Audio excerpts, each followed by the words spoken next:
KPK menggeledah kantor Ditjen PHU Kementerian Agama. Perlombaan 17 Agustus di Terminal Bus Kalideres. Menteri Pertahanan Syafri Samsudin menghadiri peringatan Hari Veteran Nasional 2025. Polisi bongkar peredaran narkoba jaringan internasional.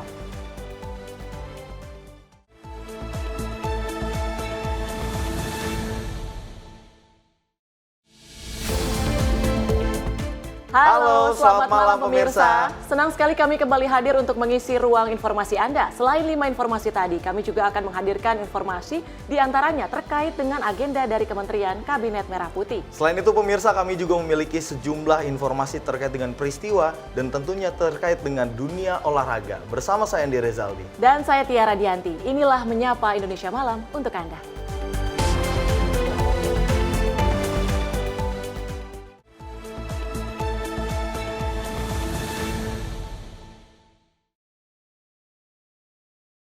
Ya pemirsa, informasinya kami awali terkait dengan penyidik Komisi Pemberantasan Korupsi melakukan penggeledahan selama lebih dari 13 jam di kantor Direktorat Jenderal Penyelenggaraan Haji dan Umroh Kementerian Agama Jakarta Pusat pada Rabu kemarin. Penggeledahan terkait kasus dugaan korupsi kuota haji tahun 2023 hingga 2024. Penyidik Komisi Pemberantasan Korupsi melakukan penggeledahan selama lebih dari 13 jam di kantor Direktorat Jenderal Penyelenggaraan Haji dan Umroh Kementerian Agama Jakarta Pusat pada Rabu kemarin. Penggeledahan dimulai sejak pukul 13.00 waktu Indonesia Barat dan baru berakhir sekitar pukul 23.30 waktu Indonesia Barat atau menjelang Kamis dini hari. Sejumlah penyidik KPK terlihat keluar dari gedung utama di Jalan Lapangan Banteng, Sawah Besar, Jakarta Pusat dengan membawa 3 buah koper berukuran besar dan sedang. Koper-koper tersebut diduga berisi alat bukti yang berkaitan dengan penyidikan kasus dugaan korupsi pengelolaan kuota haji. Seluruh barang bukti kemudian langsung dibawa ke Gedung Merah Putih KPK. Juru bicara KPK belum memberikan pernyataan resmi terkait hasil penggeledahan maupun temuan yang diperoleh. Namun diketahui bahwa kasus ini telah dinaikkan ke tahap penyidikan. Sebelumnya KPK telah mencegah 3 orang bepergian ke luar negeri selama 6 bulan ke depan. Salah satu pihak yang dicegah adalah mantan Menteri Agama Yakut Khalil Qaumas. Ketiganya saat ini masih berstatus sebagai saksi dalam perkara tersebut. Langkah pencegahan dilakukan guna mendukung kelancaran proses penyidikan kasus dugaan korupsi yang berkaitan dengan penyelenggaraan ibadah haji tahun 2023-2024. Dari Jakarta, Tio Malau, Sinpo TV, melaporkan.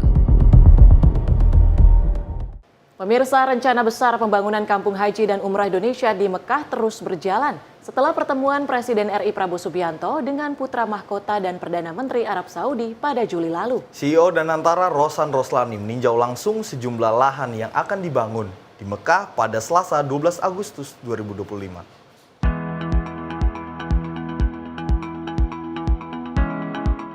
Sejak pertemuan Presiden Prabowo Subianto dengan putra mahkota Arab Saudi, Pangeran Muhammad bin Salman Al Saud pada Rabu 2 Juli 2025, rencana besar pembangunan Kampung Haji dan Umroh terus berjalan. CEO Danantara, Rosan Roslani, melakukan peninjauan langsung pada Selasa 12 Agustus 2025 ke Mekah untuk melihat sejumlah lahan yang akan dibangun untuk akomodasi haji dan umroh. Hal ini dilakukan sejalan dengan dukungan pemerintah Arab Saudi yang telah memberikan kebijakan bersejarah untuk memperbolehkan kepemilikan tanah oleh asing. CEO Danantara Indonesia dan juga delegasi mengadakan pertemuan dengan otoritas Kerajaan Arab Saudi, termasuk Royal Commission for Makkah City and Holy Sites atau RCMC, yang berwenang dalam perencanaan, pengembangan, dan perbaikan fasilitas pelayanan di Mekah dan Tanah Suci. Pemerintah Indonesia berencana membeli 8 plot lahan seluas 16-80 hektar. Lahan tersebut berada di sekitar Masjidil Haram dengan jarak 400 meter sampai 2,5 km. Kampung Haji akan berdiri di lahan-lahan tersebut. Sini ini adalah yang paling ideal karena relatif lahannya sudah kosong. Inisiatif ini diharapkan menjadi tonggak penting dalam upaya memberikan kenyamanan, kemudahan, dan pengalaman ibadah terbaik bagi jemaah Indonesia di Tanah Suci. Tim redaksi Sinpo TV melaporkan. Sementara itu pemirsa, Menteri Koordinator Bidang Infrastruktur dan Pembangunan Kewilayahan Agus Harimurti Yudhoyono membeberkan adanya perintah khusus dari Presiden Prabowo Subianto untuk kembali mengembangkan kereta cepat Jakarta hingga Surabaya. Menurutnya, proyek ini diharapkan dapat menghubungkan mobilitas sumber daya manusia dan juga pengiriman logistik di kawasan Pulau Jawa.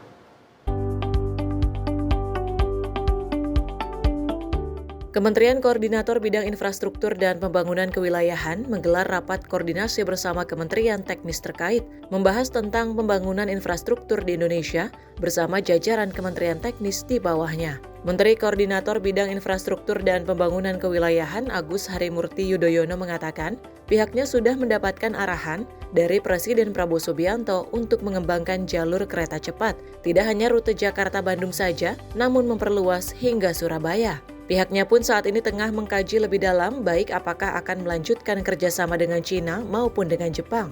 Menurutnya, proyek ini cukup menantang karena tidak hanya soal pembebasan lahan, namun juga menentukan jalur yang melewati berbagai kota.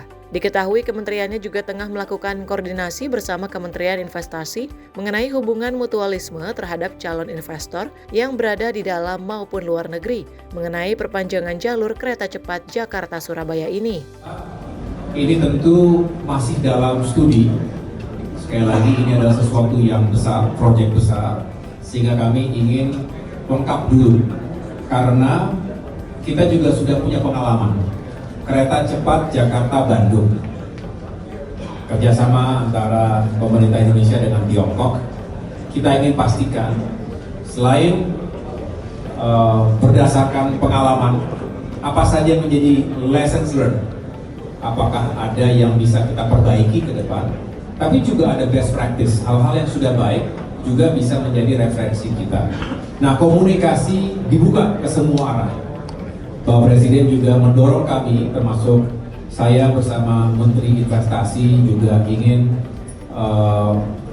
berkoordinasi ketat untuk berkomunikasi dengan berbagai pihak di dalam maupun luar negeri yang memiliki ketertarikan dan juga kemampuan, tentunya berdasarkan prinsip yang saling menguntungkan. Kita ingin ini benar-benar sukses, tidak ada kendala yang berarti dalam arti teknis maupun keberlanjutan penganggaran di tahun-tahun mendatang begitu.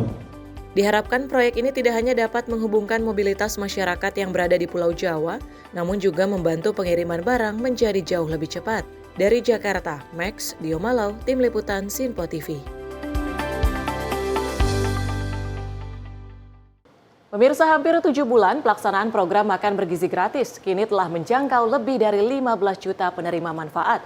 Pemerintah mengaku beberapa sekolah terutama di daerah masih belum terrealisasikan program ini lantaran keterbatasan satuan pelayanan pemenuhan gizi. Meski demikian, bagi sekolah yang sudah mendapatkan manfaat MBG, program tersebut dinilai sangat baik dan sangat membantu pihak sekolah maupun orang tua dalam pemenuhan gizi anak-anaknya.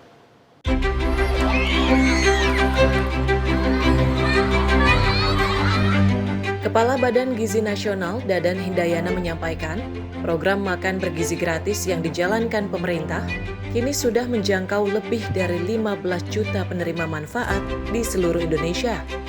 Dengan dilayani oleh 5.130 satuan pelayanan pemenuhan gizi atau SPPG yang tersebar di berbagai wilayah. Meski pelaksanaannya belum merata di seluruh wilayah, saat ini pemerintah juga tengah menyiapkan 14.000 SPPG yang pembangunannya melibatkan berbagai pihak, mulai dari TNI, kepolisian, BIN, hingga Kadin, dan kini prosesnya tengah dalam tahap verifikasi. Dan insya Allah akan mendekati angka 20 juta. Dan yang paling penting sebetulnya ada hal yang menonjol di mana 5.103 SPPG yang sudah terdaftar dalam sistem kami dan juga 14.000 SPPG yang sekarang sedang dalam proses persiapan. Salah satu sekolah yang menjadi penerima manfaat program Makan Bergizi Gratis yakni SDN Jati 05 Pagi Pulau Gadung. Sekolah yang sempat didatangi Presiden Prabowo Subianto saat meninjau langsung pelaksanaan program tersebut untuk pertama kalinya. 7 bulan berlalu, Kepala Sekolah SDN Jati 05 Pagi, Teti Ruswiyanti mengatakan, pelaksanaan program MBG di sekolahnya masih berjalan lancar dan belum ada keluhan dari siswa-siswi, begitupun para wali murid. Terlebih perwakilan dari Badan Gizi Nasional dan pihak SPPG juga masih meninjau langsung pelaksanaan MBG di sekolah tersebut. Untuk mengecek dan menerima keluhan dari sekolah, terutama mengenai kesesuaian gizi dan menu makanan. Baru kemarin juga ada dari Badan Gizi ngecek ya. Intinya dari pihak SPPG juga welcome kalau kita protes atau minta menu lain gitu. Karena kan anak-anak susah, bosenan semuanya gitu. Jadi ada komunikasi. Masalah keluhan ya saya bilang ya namanya anak-anak. Keluhannya justru di gurunya. Anak-anak susah makan sayur soalnya. Memang namanya makan gizi gratis, ibaratnya bergizi harus ada sayur. Tapi ada yang makan, ada juga yang tidak. Dicoba walaupun sedikit-sedikit. Kalau dari orang tua murid sendiri ada misalnya untuk harapan atau misalnya ada usulan gitu nggak?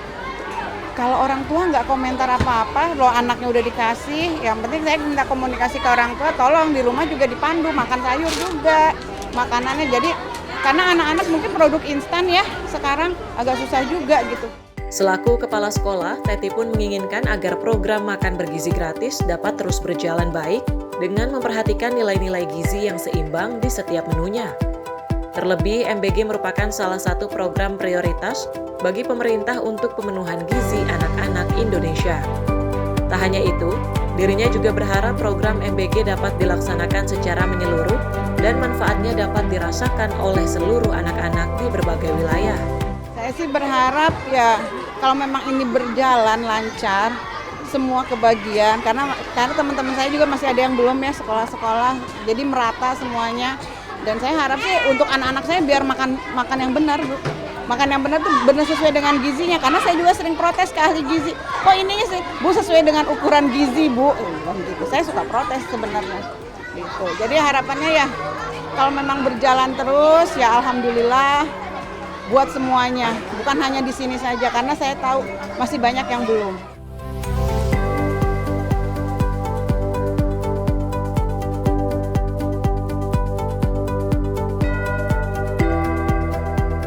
Semuanya kalau ada program pemerintah yang baik pasti kita terima aja sih.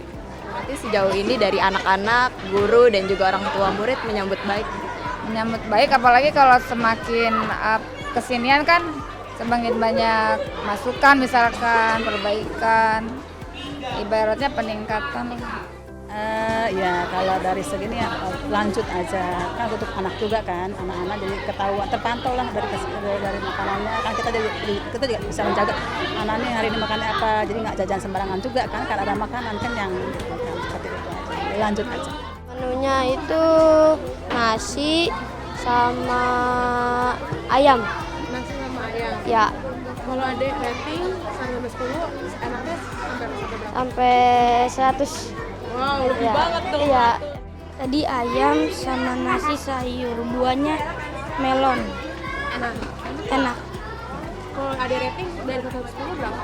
10, Kak. 10. Wah, enak banget ya. Efektif ya, membantu. Karena kan kadang suka susah sarapan di rumah.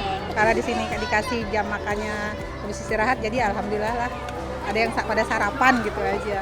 Seiring berjalannya program makan bergizi gratis, pemerintahan Presiden Prabowo Subianto diharapkan dapat memaksimalkan pemenuhan gizi anak-anak Indonesia dengan sebaik-baiknya. Sehingga target Indonesia Emas 2045 bukan hanya sekedar angan-angan pemerintah saja, melainkan dapat terwujud dengan hasil yang nyata. Dari Jakarta, Sri Dewi Andayani, Mutia Anggiani, Sinpo TV melaporkan. Pemirsa, Indonesia masih terus melakukan negosiasi lanjutan terkait tarif resiprokal untuk barang Indonesia yang masuk ke Amerika Serikat. Nantinya Ketua Dewan Ekonomi Nasional Luhut Binsar Panjaitan akan ikut langsung melakukan negosiasi dengan Mendak Amerika Serikat. Dengan nanti sektor tarif kita bisa juga negosiasikan, mestinya posisi kita sangat baik.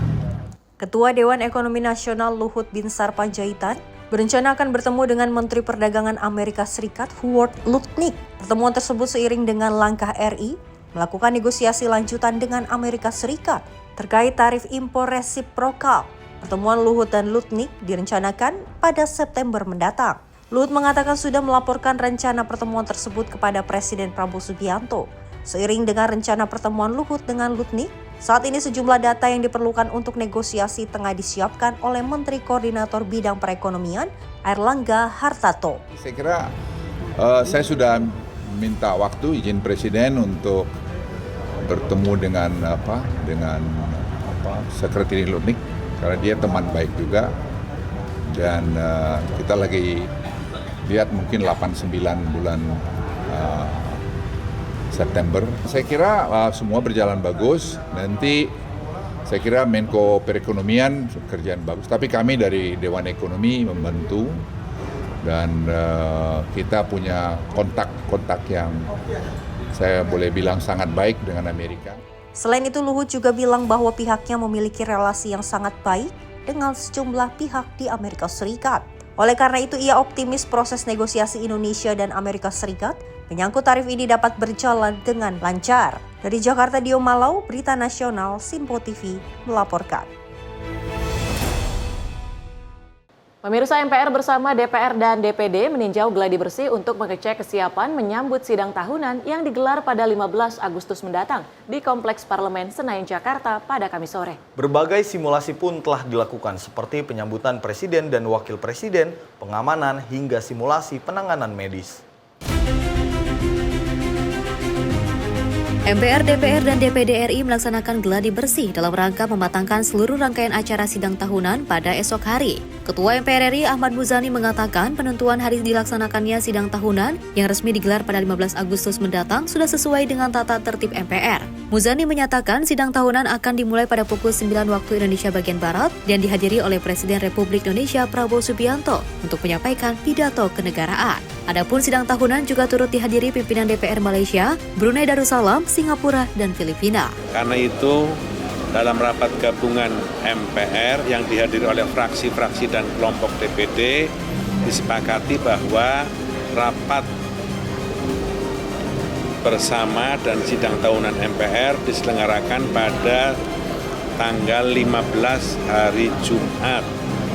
Itu sebabnya besok kita akan menyelenggarakan rapat tersebut di hari Jumat, dan rencananya besok akan dimulai pukul 9 waktu Indonesia Barat, dan kita bersyukur Presiden Prabowo Subianto rencananya akan hadir di gedung ini untuk menyampaikan pidato kenegaraan menjelang kemerdekaan Republik Indonesia. Sekaligus akan menyampaikan tentang kinerja lembaga-lembaga negara. Rapat akan dimulai jam 9 sampai selesai. Kemudian dari hasil gladi bersih tersebut, kata merasa puas bahwa apa yang kita rencanakan besok hari mudah-mudahan semuanya bisa berjalan dengan baik dan lancar.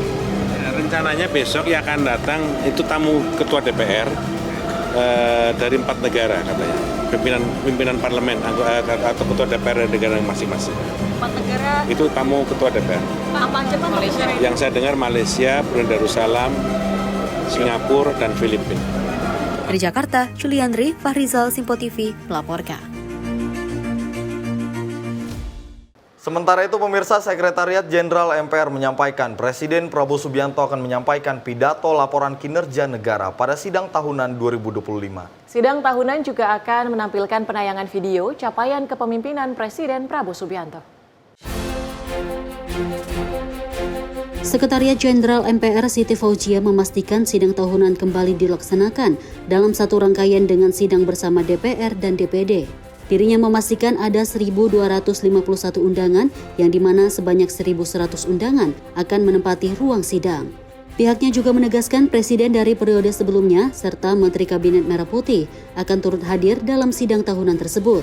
Ia juga menyampaikan dalam sidang tahunan 2025 memiliki agenda utama yaitu pidato kenegaraan Presiden Republik Indonesia Prabowo Subianto. Pidato tersebut akan membahas laporan kinerja lembaga-lembaga negara sekaligus dalam rangka memperingati HUT ke-80 kemerdekaan Republik Indonesia.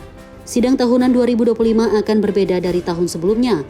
Tahun ini menampilkan penayangan video capaian kepemimpinan Presiden Prabowo Subianto. Nah, ini ada sedikit perubahan. Jadi sidang tahunan MPR tahun 2025 itu dilaksanakan merupakan satu rangkaian dengan sidang bersama DPR dan DPD. Artinya seperti tahun lalu di tahun 2024. Nah, adapun sidang tersebut akan dihadiri oleh 1.251 undangan yang terdiri dari 1.100 undangan yang akan menempati ruang sidang, yaitu Presiden pastinya dan Wakil Presiden, Presiden dan Wakil Presiden periode lalu, lalu Ketua MPR, Ketua DPR, dan Ketua DPD periode lalu. Saya nggak mau nyebut mantan di sini soalnya. Periode lalu, pimpinan lembaga negara, lalu seluruh anggota MPR itu pastinya, insya Allah data hadir semua, Menteri Kabinet Merah Putih beserta pejabat setingkat menteri, lalu ketua umum partai yang memiliki keterwakilan di DPR, pimpinan lembaga pemerintah dan non pemerintah, pimpinan Komisi Kajian MPR RI. Di mana agenda sidang tahunan MPR adalah pidato Presiden Republik Indonesia yang memuat laporan kinerja lembaga-lembaga negara, sekaligus pidato kenegaraan memperingati HUT ke-80 kemerdekaan Republik Indonesia. Penayangan video capaian kepemimpinan Presiden Prabowo. Jadi ini juga yang tahun lalu tidak ada. Jadi kali ini ada penayangan video. Dari Jakarta, Konita Putri, Dava Rizkiano, Sinpo TV melaporkan. Mensesnek sebut persiapan HUT ke-80 RI sudah 70%. Selengkapnya usai jeda, tetap bersama kami pemirsa.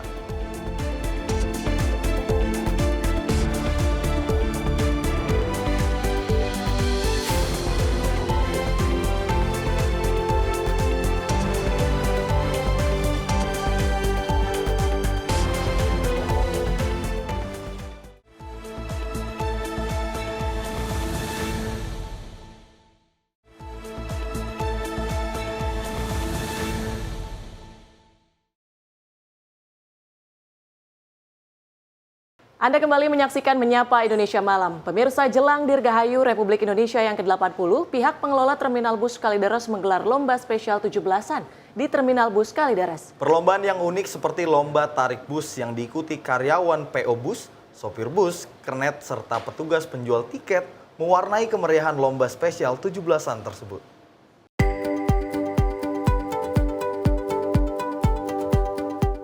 Bertepat di area parkir Terminal Bus Antar Kota Antar Provinsi Terminal Kalideres, Jakarta Barat, perlombaan spesial 17 Agustus ini digelar. Perlombaan yang digelar dalam rangka menyambut Hari Kemerdekaan Republik Indonesia yang ke-80-an ini diikuti ratusan peserta yang diantaranya merupakan karyawan PO Bus, supir dan kernet bus, penjual tiket serta petugas kebersihan dan UPT Terminal Kalideres. Lomba balap karung dengan mengenakan kostum pocong, tarik tambang, dan memasukkan paku ke dalam botol memeriahkan lomba yang diikuti sejumlah awak terminal dan sejumlah penumpang yang sedang menunggu keberangkatan bus. Uniknya dalam perlombaan kali ini mengusung tema lomba yang berlatar belakang terminal dengan identik bus-bus AKP. Lomba tersebut adalah lomba menarik bus AKP seberat kurang lebih 7 ton, di mana peserta diharuskan bekerja sama dalam satu tim yang terdiri dari 8 orang yang harus menarik bus dengan tali tambang sejauh 10 meter. Di mana pemenangnya adalah tim yang tercepat mencapai garis finish. Antusias para peserta pun terlihat saat mengikuti lomba tersebut. Ya, hari ini dalam rangka memperingati Hari Ulang Tahun Kemerdekaan RI yang ke-80, Terminal Bus Kalideres bekerjasama dengan Pospol Terminal dan juga seluruh pengurus PO Bus yang ada di Terminal Kalideres mengadakan kegiatan perlombaan dan pertandingan. Pada hari ini banyak pertandingan yang unik-unik yang kita adakan ya. Seperti tadi ada tarik kendaraan ya bersama-sama begitu, kemudian lomba balap karung menggunakan sarung pocong dan juga tarik tambang seperti yang ada sekarang ini. Ya sangat meriah sekali gitu. Ya, lomba yang unik itu supaya agar masyarakat yang di terminal itu menjalin persaudaraan yang lebih erat lagi. Karena Masukin paku ke botol. Ini sering diadakan di sini apa gimana Bu di terminal ini? Sering setiap tahun. Bu, dapat hadiah kan nanti Bu? Dapat. Ibu ini kerjanya apa Bu di terminal ini Bu? Di loket Putra Sulung. Dengan adanya kegiatan ini seperti apa tanggapannya Bu? Sangat menghibur sih Kak. buat liburan setiap tahun kita buat seru-seruan aja. Meski perlombaan sambut 17-an di Terminal Kalideres ini digelar di area parkir terminal, namun hal tersebut tidak mengganggu pelayanan bagi para calon penumpang. Sementara acara lomba ini digelar sejak hari ini hingga 3 hari ke depan, di mana akan diadakan acara penyerahan hadiah bagi para pemenang serta acara panggung rakyat pada saat puncak perayaan Hari Kemerdekaan RI pada hari Minggu mendatang. Dari Jakarta, tim kontributor Sinpo TV melaporkan. Pemirsa, persiapan perayaan Hari Ulang Tahun ke-80 Republik Indonesia di Istana Merdeka, Jakarta terus berjalan dengan progres sekitar 70%. Menteri Sekretaris Negara memastikan sejumlah aspek teknis dan hiburan telah disiapkan untuk menyambut ribuan tamu undangan yang akan hadir pada 17 Agustus mendatang. Makin mendekati sempurna lah, ya 70% lah. 70%. Dalam keterangan pers di halaman Istana Merdeka Jakarta, Menteri Sekretaris Negara Prasetyo Hadi menyatakan bahwa persiapan perayaan HUT ke-80 Republik Indonesia sudah mencapai sekitar 70%. Meski demikian, masih ada beberapa hal yang perlu disempurnakan, termasuk pengaturan jeda antar pertunjukan selama upacara berlangsung. Selain upacara, panggung hiburan juga disiapkan untuk masyarakat yang tidak mendapatkan tiket. Alhamdulillah, baru saja selesai kita gladi yang kedua. Tentu tadi sepintas kita perhatikan semakin mendekati sempurna lah dibandingkan dengan kemarin ya. Ya 70% lah. 70%. Selain di Istana Merdeka, kita kan juga menyediakan panggung-panggung hiburan, kemudian menyediakan juga dalam tanda kutip ya semacam pasar rakyat lah atau tempat untuk masyarakat yang tidak tertampung di kompleks Istana Merdeka tetap bisa mengikuti seluruh rangkaian kegiatan. Tapi tentunya di sana kita sediakan beberapa tempat-tempat yang bisa untuk tidak bosan menunggu kan. Mungkin ada permainan untuk adik-adik kalau masyarakat ada yang hadir dengan membawa putra-putrinya gitu. Intinya kita ingin meskipun tidak bisa ikut di Istana Merdeka tapi juga bisa merasakan semangat dan kegembiraan yang sama. Sebanyak 16.000 tamu undangan dipastikan akan hadir di Istana Merdeka pada 17 Agustus mendatang. Acara dibagi menjadi 2 sesi, pagi dan sore, dengan masing-masing sesi dihadiri sekitar 8.000 undangan. Hal ini bertujuan untuk mengatur jumlah peserta agar tetap tertib. Mengenai busana, tamu resmi diimbau mengenakan pakaian adat seperti pada perayaan tahun sebelumnya. Sementara itu, bagi masyarakat umum yang hadir di sekitar area istana, tidak ada aturan khusus mengenai pakaian yang harus dikenakan. Tim redaksi Sinpo TV melaporkan. Pemirsa, masyarakat dari berbagai daerah antusias mengikuti upacara HUT ke-80 RI di Istana Merdeka dan mulai mengambil undangan secara tertib. Meski sempat ada kendala saat pendaftaran, proses pengambilan berjalan lancar dan sesuai dengan jadwal. Antusiasme masyarakat untuk mengikuti upacara HUT ke-80 RI di Istana Merdeka terlihat sejak awal pengambilan undangan fisik. Masyarakat dari berbagai daerah rela mengantri di gedung Krida Bakti demi mendapatkan akses ke momen bersejarah tersebut. Beberapa peserta mengaku bersyukur proses pendaftaran daring berjalan lancar dan mereka berhasil memperoleh undangan untuk upacara pagi. Ya, aku sih nungguin dari jam 12 malam, kan waktu itu waktunya kan belum dikasih tahu kan. Terus akhirnya aku buka web, terus ada pengumuman di webnya tuh jam 11.45. Terus aku ngeluar itu agak loading ya, itu cepet-cepetan banget sih. Terus juga udah standby, pas waktunya pun juga tetap sempat kendala mbak, tetap kendala. Terus akhirnya dalam waktu beberapa menit dicoba lagi, akhirnya bisa. Pertama kan jaringannya loading mulu kayak udah nunggu aja pas nunggu nyantai sih nggak ngebuka semua itunya, kan biasanya kan orang ngebuka satu. Kalau saya sih bukanya cuma satu dan terus udah tunggu, terus tiba-tiba masuk ya udah langsung cepet-cepet isi aja gitu. Kebetulan karena di 2023 juga pernah nge-war, jadi saya punya pengalaman yang lumayan kayak oke, harus kayak gini, jadi di batch 1 udah dapet sih. Sejumlah masyarakat yang baru pertama kali mengikuti upacara di istana mengungkapkan rasa haru dan bangga bisa terlibat langsung. Meski sempat mengalami kendala teknis saat pendaftaran online, mereka tetap berusaha hingga akhirnya dapat undangan. Bagi sebagian lainnya, kesempatan menyaksikan pengibaran bendera secara langsung menjadi pengalaman yang sangat berkesan. Ada pula peserta yang telah menantikan kesempatan ini selama bertahun-tahun. Setelah berhasil melewati proses pendaftaran, mereka mengikuti pengambilan undangan dengan tertib tanpa hambatan. Pemerintah melalui Menteri Sekretaris Negara menghimbau agar warga yang mengambil undangan sesuai jadwal guna mencegah penumpukan di lokasi. Ya, alhamdulillah sih untuk alurnya profesional yang kerja cepat tanggap ya. Ini bahkan ini nggak ada waktu jam untuk istirahat ya, langsung aja. Jadi untuk masyarakat yang dari luar kota pun yang sudah jauh-jauh ke sini dilayani dengan baik gitu sih bagi saya. Biasanya kan kalau nonton upacara cuma di TV ya, dan sekarang pengen coba ngerasain euforianya langsung gitu, vibes-nya di Istana Merdeka nih seperti apa sih upacaranya begitu. Karena sebenarnya udah wishlist dari beberapa tahun lalu, tapi belum kesampaian gitu. Alhamdulillahnya di tahun ini kesampaian, dan sebenarnya lebih penasaran mau lihat beberapa pertunjukan yang ada di upacara.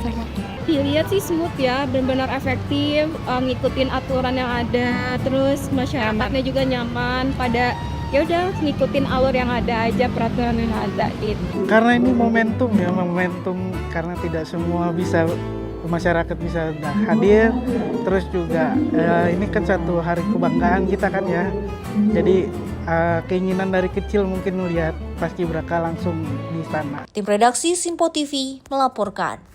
Sementara itu pemirsa, Menteri Sosial Saifullah Yusuf menyampaikan bahwa seluruh jajaran Karang Taruna dari pusat hingga daerah kompak meminta kesediaan Budi Satrio Jiwandono sebagai calon ketua umum. Dukungan tersebut disampaikan langsung oleh Mensos kepada Budi dalam pertemuan di Kementerian Sosial RI pada 12 Agustus 2025.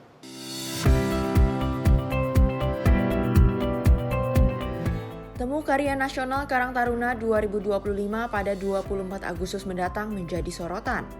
Karang Taruna sebagai wadah pemuda terbesar di Indonesia kini bersiap menyambut babak baru. Dalam pertemuan di Kementerian Sosial pada Selasa 12 Agustus 2025, Menteri Sosial Saifullah Yusuf menyampaikan bahwa seluruh jajaran Karang Taruna dari pusat hingga daerah kompak meminta kesediaan Budi Satrio Jiwandono sebagai calon ketua umum. Seluruh pengurus pusat hingga daerah sepakat meminta Budi Satrio Jiwandono bersedia untuk menjadi ketua umum Karang Taruna. Permintaan pengurus Karang Taruna ke Budi ini dinilai bukan sekedar formalitas, tapi cermin semangat bersama untuk menjadikan Karang Taruna lebih kuat, adaptif, dan dekat dengan kebutuhan zaman. Kesepakatan untuk mendukung Budi ini akan dibahas dalam Temu Nasional Karang Taruna pada 24 Agustus mendatang. Hal ini menandakan dimulainya babak baru Karang Taruna yang lebih kuat dan adaptif. Tim redaksi Simpo TV melaporkan. Pemirsa, Wakil Ketua Komisi 4 DPR RI Pangga Susanto terus mendorong kebijakan berbasis manfaat nyata bagi masyarakat. Dalam kunjungan kerja reses ke Kalimantan Timur, Pangga memberikan sejumlah catatan strategis terkait pengelolaan sumber daya alam. Dalam kunjungan kerja reses di Kalimantan Timur, Wakil Ketua Komisi 4 DPR RI Pangga Susanto menyoroti pentingnya pengelolaan sumber daya alam yang berkelanjutan dan memberikan dampak langsung bagi masyarakat. Di Bontang, Pangga mengapresiasi konservasi mangrove yang terintegrasi dengan ekowisata dan pemberdayaan warga. Ia juga menekankan pengelolaan hutan seluas 12,5 juta hektar di Kaltim harus dilakukan secara berkelanjutan. Bidang pertanian dan perikanan turut mendapat perhatian melalui penguatan tata kelola produksi dan distribusi pupuk bersubsidi. Untuk sektor perikanan, Pangga mendorong peningkatan fasilitas cold storage, pabrik es, dan perbaikan akses di Pelabuhan Perikanan Nusantara Tanjung Limau demi meningkatkan kesejahteraan nelayan. Saya kira melihat langsung bagaimana persoalan sekaligus potensi yang ada di Kalimantan Timur ini. Dan saya kira dengan luas wilayah hutan 12,5 hektar harus dilihat secara lebih fokus lagi. Bagaimana potensi ini bisa dikembangkan secara nyata dan sekaligus potensi pariwisata dan konservasi hutannya juga sudah terbukti bisa dikerjakan dengan baik. Pangga Susanto menegaskan bahwa seluruh potensi daerah di Kalimantan Timur harus dikelola untuk kepentingan rakyat dengan memperhatikan aspek konservasi dan pembangunan berkelanjutan. Tim redaksi Simpo TV melaporkan. Pemirsa, Kepala Badan Gizi Nasional Dadan Hindayana menyampaikan bahwa program makan bergizi gratis telah menjangkau lebih dari 15 juta penerima manfaat. Dadan juga menjelaskan layanan ini didukung 5.131 satuan pemenuhan gizi yang tersebar di berbagai wilayah serta disiapkan 14.000 SPPG tambahan. Usai rapat bersama Presiden Prabowo Subianto di Istana Kepresidenan Jakarta pada Selasa 12 Agustus, Kepala Badan Gizi Nasional Dadan Hindayana menyampaikan bahwa program makan bergizi gratis telah menjangkau lebih dari 15 juta penerima manfaat di seluruh Indonesia. Dadan menjelaskan layanan tersebut didukung oleh 5.130 satuan pelayanan pemenuhan gizi yang tersebar di berbagai wilayah. Realisasi anggaran yang telah terserap mencapai 8,2 triliun rupiah dan difokuskan untuk intervensi gizi. Sementara itu pembangunan SPPG didanai oleh para mitra. Pada kesempatan yang sama Dadan juga menyampaikan sebanyak 14.000 SPPG tambahan kini tengah disiapkan dan masih dalam tahap verifikasi. Pembangunan fasilitas ini melibatkan banyak pihak, termasuk TNI AD, Polri, PIN, NU, Muhammadiyah, Kadin, dan APJ. Pertama kami melaporkan bahwa penerima manfaat sekarang ini sudah dilayani oleh 5.103 satuan pelayanan pemenuhan gizi. Di seluruh Indonesia mencakup 38 provinsi, 502 kabupaten, dan 4.770 kecamatan. Dan penerima manfaatnya sudah di atas 15 juta. Dan insya Allah akan mendekati angka 20 juta. Dan yang paling penting sebetulnya ada hal yang menonjol di mana 5.103 SPPG yang sudah terdaftar dalam sistem kami dan juga 14.000 SPPG yang sekarang sedang dalam proses persiapan. Itu seluruhnya merupakan kemitraan dengan berbagai pihak, ya, termasuk dari TNI, Angkatan Darat, kepolisian, BIN, NU, Muhammadiyah, Kadin, APJ, dan lain-lain. Ya, jadi semuanya membangun sendiri, dan kalau dihitung dengan uang, apa yang mereka sudah lakukan itu, satu satuan pelayanan itu membutuhkan kurang lebih antara 1,5 sampai 2 miliar. Jadi uang yang sudah beredar di masyarakat ini sudah triliun, ya, sudah hampir 28 triliun, dan itu adalah bukan uang APBN, tetapi uang mitra. Jadi kalau di daerah-daerah PPG sendiri sampai sekarang baru menyerap 8,2 triliun yang difokuskan hanya untuk memberi intervensi gizi. Sementara satuan pelayanannya merupakan bangunan yang dibangun oleh para mitra. Jadi secara total memang uang yang beredar di masyarakat cukup besar. Tim redaksi Simpo TV melaporkan. Pemerintah Indonesia telah meluncurkan program cek kesehatan gratis serentak di 12 lokasi di berbagai daerah pada 4 Agustus 2025. Peluncuran program tersebut sebagai upaya pemerintah dalam percepatan program Presiden Prabowo Subianto di bidang kesehatan. Program cek kesehatan gratis di sekolah juga sudah mendapat respon baik dari para guru dan siswa-siswi yang merupakan target utama dari program tersebut. Pelaksanaan cek kesehatan gratis di sekolah sudah dilakukan secara kolaboratif oleh pemerintah yang bekerja sama dengan tenaga kesehatan di puskesmas dan tenaga pendidik di sekolah. Pemeriksaan kesehatan itu mencakup status gizi, tekanan darah, mata, telinga, gigi, kesehatan mental, hingga kebugaran. Pada tahun 2025 ini, pemerintah menargetkan sebanyak 53 juta peserta didik di seluruh Indonesia untuk mengikuti program cek kesehatan gratis di sekolah-sekolah. Program ini menjangkau lebih dari 200.000 satuan pendidikan, mulai dari SD hingga SMA atau SMK, termasuk madrasah, pesantren, sekolah luar biasa, dan sekolah rakyat. Sekolah yang sudah mendapatkan cek kesehatan gratis, salah satunya adalah SMK Negeri 26 Jakarta. Adapun jumlah siswa-siswi yang menjadi penerima manfaat dalam program tersebut sebanyak 1.000 anak. Pihak sekolah mengatakan, sebelum dilakukannya cek kesehatan, para siswa dan siswi terlebih dahulu diberikan pengarahan oleh sekolah mengenai persiapan yang harus mereka jalani. Hal itu dilakukan agar para siswa tidak kelelahan pada saat menjalani cek kesehatan. Untuk sosialisasi pasti ada ya, sehingga para murid tersebut sudah mempersiapkannya seperti makan sarapan dulu, kemudian mereka persiapan-persiapan lainnya seperti dari kebugaran dan sebagainya seperti itu. Total ada berapa siswa dan siswi sih Pak yang menjadi penerima manfaat cek kesehatan gratis ini? Kalau murid yang kemarin dites itu sekitar 1.000 Pak, 1.000. Jadi satu angkatan kami kan kelas 10 430, kelas 11 430 juga, dan kelas 12 sekitar 300-an. Para guru menilai hadirnya program cek kesehatan gratis dari pemerintah memberikan manfaat dan dampak yang baik bagi para murid. Usai menjalankan cek kesehatan gratis, murid-murid pun dinilai menjadi lebih peduli dengan kondisi tubuh mereka dan tak segan untuk melakukan deteksi dini mengenai penyakit ringan yang mereka alami. Selain itu, pembina kesiswaan SMKN 26 Jakarta, Ahmad Faris juga mengatakan, hasil dari pemeriksaan kesehatan yang dilakukan oleh para murid tersebut nantinya bisa bermanfaat bagi mereka, terutama pada saat lulus nanti. Hasil pemeriksaan kesehatan itu dapat menjadi bukti kesiapan mereka masuk ke dunia kerja. Dengan adanya cek kesehatan gratis ini tentunya sangat bermanfaat ya untuk para murid, supaya mereka tahu upaya preventif mereka ketika mereka mungkin kesehatan yang terganggu itu bisa lebih cepat ditindaklanjuti. Kemudian juga mereka kan disiapkan untuk bekerja setelah lulus dari SMK.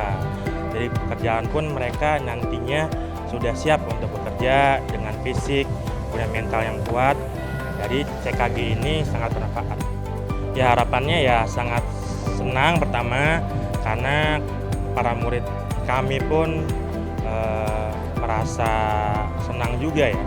Karena untuk ya tadi saya sampaikan upaya preventif mereka, supaya mereka juga lebih jaga kesehatan, tahu mana yang baik, yang buruk dikonsumsi. Kemudian mereka juga ketika setelah tes jadi lebih aware, lebih peduli dengan dirinya sendiri.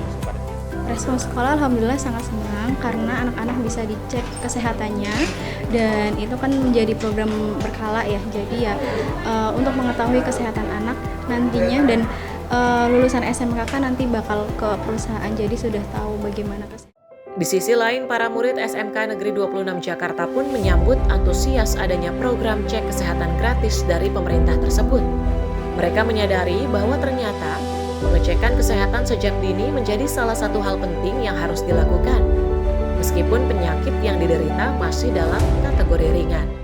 Responnya sih seneng, seru, semua jadi satu, karena saya sendiri kan juga kayak tadi dibilang jarang banget aware sama kesehatan sendiri.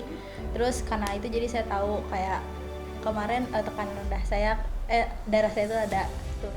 Anggapan dari saya sendiri sih seneng banget, karena dari saya sendiri tuh sebelumnya tuh jarang buat ke puskesmas. Saya nggak tahu kesehatan saya tuh gimana sih sebelumnya, tapi dengan adanya program ini saya dan teman-teman saya tuh jadi tahu kalau kesehatan kita tuh ternyata kondisinya kayak gini. Kita jadi lebih aware sama kesehatan sendiri. Cek kesehatan gratis merupakan bagian dari strategi besar pemerintah dengan tujuan mewujudkan visi Indonesia Emas 2045 dengan fokus pada deteksi dini penyakit, pencegahan komplikasi, serta peningkatan kualitas hidup masyarakat. Diharapkan masyarakat tak hanya melihat program cek kesehatan gratis ini sebagai layanan gratis saja, tetapi juga menjadi bagian dari investasi kesehatan untuk masa depan.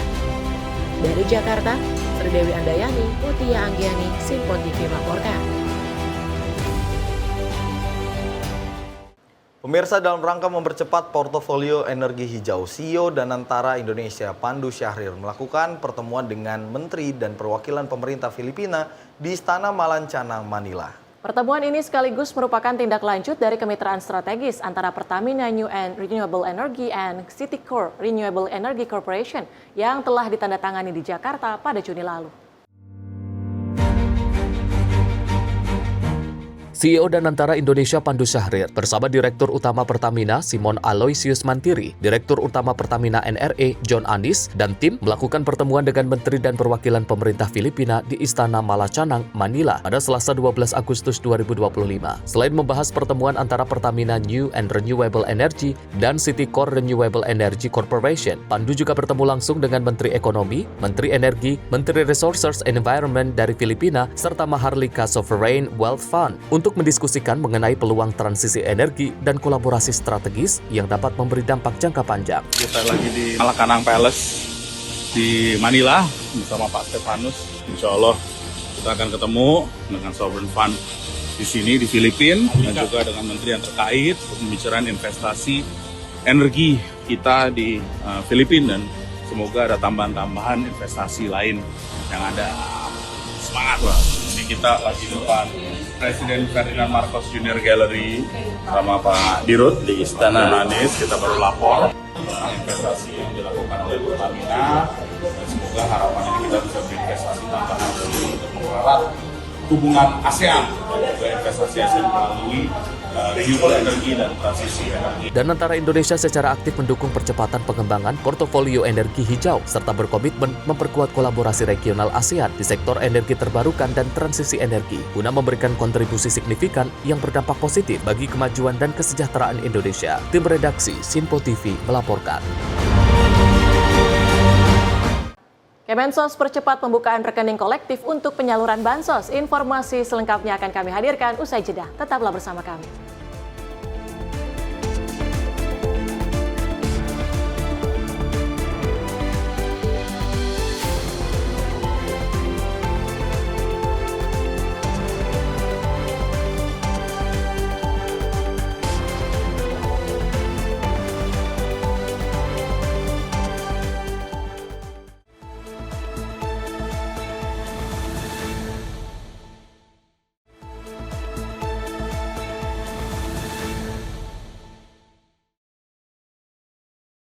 Terima kasih pemirsa, Anda masih di Menyapa Indonesia Malam. Pemirsa, Menteri Pertahanan Syafri Syamsuddin menerima langsung para veteran pejuang bangsa dalam peringatan Hari Veteran Nasional 2025 di Balai Sarbini pada Selasa 13 Agustus 2025. Acara ini menjadi momen lintas generasi untuk meneguhkan kembali semangat juang membela tanah air. Menteri Pertahanan Syafri menyampaikan penghormatan setinggi-tingginya kepada para veteran yang selama ini telah menjaga kehormatan, keutuhan, dan kedaulatan Republik Indonesia. Peringatan Hari Veteran Nasional 2025 ini menghadirkan perjumpaan lintas generasi, mulai dari pejuang 45 hingga generasi penerus termasuk kaum milenial. Tujuannya untuk memastikan api semangat juang tetap menyala di setiap generasi. Dalam pidatonya, Menhan Syafri menyebut amanat Undang-Undang Dasar 1945 dan prinsip Civispa Cempara Belum harus menjadi landasan. Komitmen pembangunan kekuatan pertahanan harus berjalan berdampingan dengan pembangunan ekonomi menuju Indonesia yang berdaulat, mandiri, dan sejahtera. Veteran Republik Indonesia sudah berjuang 80 tahun. Sama umurnya dengan kemerdekaan Negara Kesatuan Republik Indonesia. Dan juga kita akan terus menempatkan veteran Republik Indonesia di tempat yang terhormat di pemerintahan Republik Indonesia.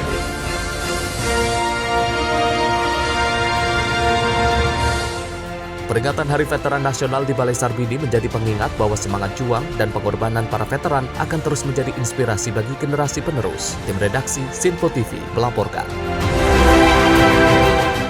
Pemirsa, Kapolri Jenderal Polisi Listio Sigit Prabowo meninjau pelaksanaan gerakan pangan murah di Polda Banten. Kegiatan ini merupakan bentuk dukungan Polri terhadap program pemerintah untuk menjaga stabilitas, pasokan, dan harga pangan.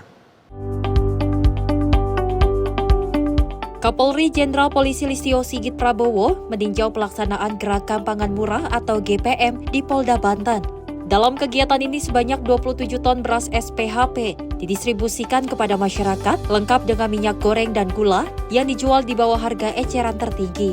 Kapolri menegaskan gerakan pangan murah akan digelar serentak hingga tingkat polsek di seluruh Indonesia sebagai upaya menjaga stabilitas harga dan ketersediaan pangan. Hingga saat ini Polri telah menyalurkan lebih dari 2.200 ton beras SPHP dan masih tersedia sekitar 1,3 juta ton untuk didistribusikan bersama pemerintah hingga akhir tahun 2025. Baru saja saya mengecek langsung kegiatan pendistribusian beras SPHP yang dilaksanakan di Polda Banten. Tadi saya interaksi langsung dengan masyarakat dan tadi kita mendapatkan laporan juga bahwa sampai dengan hari ini kurang lebih hampir 27 ton beras yang terdistribusikan ke masyarakat. Dan tadi saya lihat selain paket beras dilengkapi juga dengan paket minyak dari minyak kita dan juga gula, di mana semuanya dijual dengan harga rata-rata di bawah HIT. Dan tentunya harapan kita kegiatan ini terus bisa dimaksimalkan karena sampai hari ini Polri telah mendistribusikan kurang lebih 2.225 ton. Dan besok kita akan melaksanakan kegiatan serentak mulai dari tingkat polsek, kecamatan, tingkat polres, dan tingkat polda untuk bisa memaksimalkan distribusi beras SPHP, beras cadangan pemerintah, sehingga harga beras yang ditentukan sesuai dengan standar pemerintah, baik medium ataupun premium, agar betul-betul bisa diterima masyarakat sesuai HIT maksimal, dan tentunya harapan kita bisa juga di bawah HIT. Dari Banten, Simpo TV melaporkan. Pemirsa, banyak cara dilakukan oleh masyarakat dalam rangka memperingati HUT ke-80 RI. Salah satunya yakni warga Dusun Cipancur, Kecamatan Daya Luhur, Kabupaten Cilacap, Jawa Tengah, dengan menghias lorong jalan dengan bendera sepanjang 250 meter. Proses pembuatan bendera tidaklah mudah. Warga secara gotong royong selama 7 hari dan 7 malam tanpa henti bekerja bergilir mulai dari menjahit, menyambung kain hingga proses pemasangan.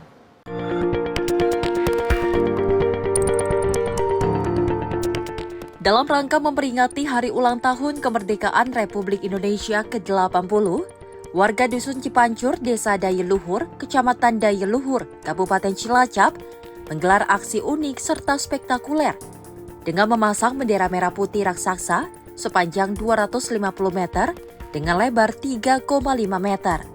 Terlihat warga baik pria dan wanita tanpa memandang usia, mulai dari anak-anak, remaja, orang dewasa hingga lansia, bahu-membahu bekerja sama dengan semangat tinggi. Suasana penuh kekompakan dan keramahan terlihat saat mereka menyapu jalan, memasang bendera merah putih di sepanjang lorong, dan menata hiasan-hiasan yang memeriahkan lingkungan setempat. Semua dilakukan dengan penuh rasa bangga dan antusiasme untuk menyambut hari ulang tahun kemerdekaan Republik Indonesia yang ke-80 sebagai wujud rasa cinta tanah air dan menghargai perjuangan para pahlawan. Bendera tersebut memanjang menghiasi jalan dan lingkungan desa, menciptakan suasana peringatan kemerdekaan Republik Indonesia yang penuh warna dan semangat nasionalisme. Proses pembuatan bendera tidaklah mudah. Warga melakukannya secara gotong royong selama 7 hari dan 7 malam tanpa henti. Bekerja bergilir mulai dari menjahit, menyambung kain, hingga proses pemasangan. Keterlibatan warga meliputi seluruh lapisan masyarakat, mulai dari anak muda, ibu-ibu, hingga para tokoh masyarakat. Menurut Surtomo, Sekretaris Panitia, kegiatan ini merupakan bentuk rasa hormat dan penghargaan warga Cipancur kepada para pahlawan yang telah mengorbankan harta, tahta, dan nyawa demi merebut dan mempertahankan kemerdekaan Indonesia. Sebagai wujud penghormatan kami kepada para pahlawan, simbol persatuan bangsa dan sarana menumbuhkan semangat nasionalisme serta kebersamaan masyarakat. Untuk anggaran biaya sepenuhnya kegiatan ini adalah dari swadaya masyarakat dan menghabiskan dana di kisaran 8 juta rupiah. Kegiatan ini dikerjakan dengan cara kerja bakti oleh warga masyarakat Dusun Pucung Datar, khususnya RT 1 RW 10 dalam waktu 7 hari 7 malam secara bergantian. Untuk total panjangnya kurang lebih 250 meter, lebarnya 3,5 meter.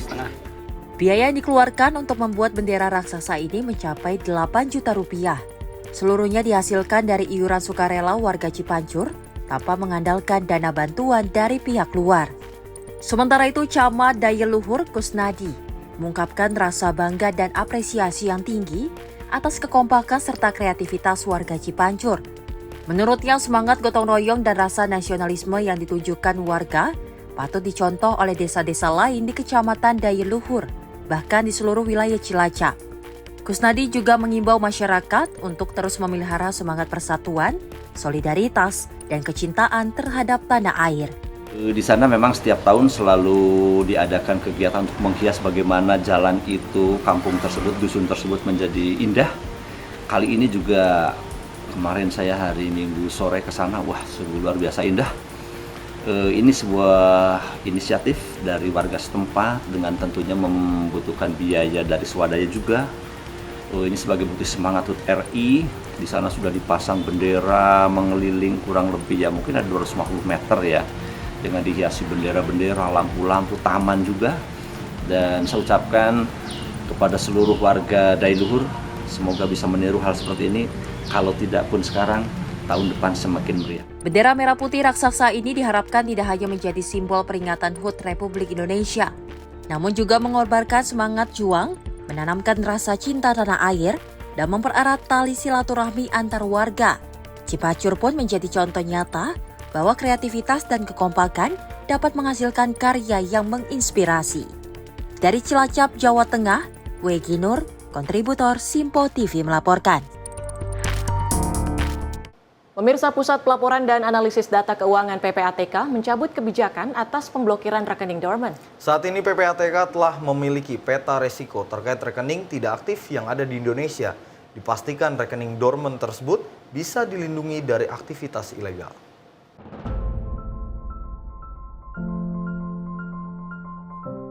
Melalui Deputi Pelaporan dan Pengawasan PPATK Fitriadi, Pusat Pelaporan dan Analisis Data Keuangan atau PPATK saat ini telah mencabut kebijakan atas pemblokiran rekening dorman. Sesuai dengan arahan Kepala PPATK Ivan Yustia Vandana, koordinasi juga telah dilakukan terhadap pihak bank untuk melakukan pembukaan rekening yang sempat terblokir. Fitriadi mengatakan saat ini PPATK telah memiliki peta risiko terkait rekening tidak aktif yang ada di Indonesia. Dipastikan rekening dorman tersebut bisa dilindungi dari aktivitas ilegal. Jadi saat ini sesuai arahan Kepala PPATK sudah tidak ada lagi pemblokiran atas rekening dorman ya. Dan kita juga sudah mengarahkan kepada pihak bank untuk segera merilis membuka rekening yang sempat diblokir ya atas permintaan PPATK ya. Alhamdulillah saat ini PPATK sudah memiliki peta risiko terkait dengan rekening dorman yang ada di Indonesia ya. Kita akan memastikan ya rekening-rekening dorman terutama yang umur dormannya itu lama sekali ya. Ada yang terutama yang 5 tahun ke atas, bahkan ada yang sampai 35 tahun ini bisa terlindungi ya, terjaga dan tidak disalahgunakan untuk aktivitas ilegal. Untuk diketahui sebelumnya PPATK telah melakukan pemblokiran sejumlah rekening dorman atau tidak aktif melalui sejumlah bank. Kebijakan yang bertujuan untuk melindungi nasabah dari aktivitas ilegal. Dari Jakarta, Dio Malau, Simpo TV melaporkan. Pemirsa, Kementerian Sosial mempercepat pembukaan rekening kolektif bekerjasama dengan Himpunan Bank Milik Negara atau Himbara untuk mempercepat penyaluran bantuan sosial. Hal ini dilakukan guna memastikan penyaluran bansos lebih efektif dan tepat sasaran.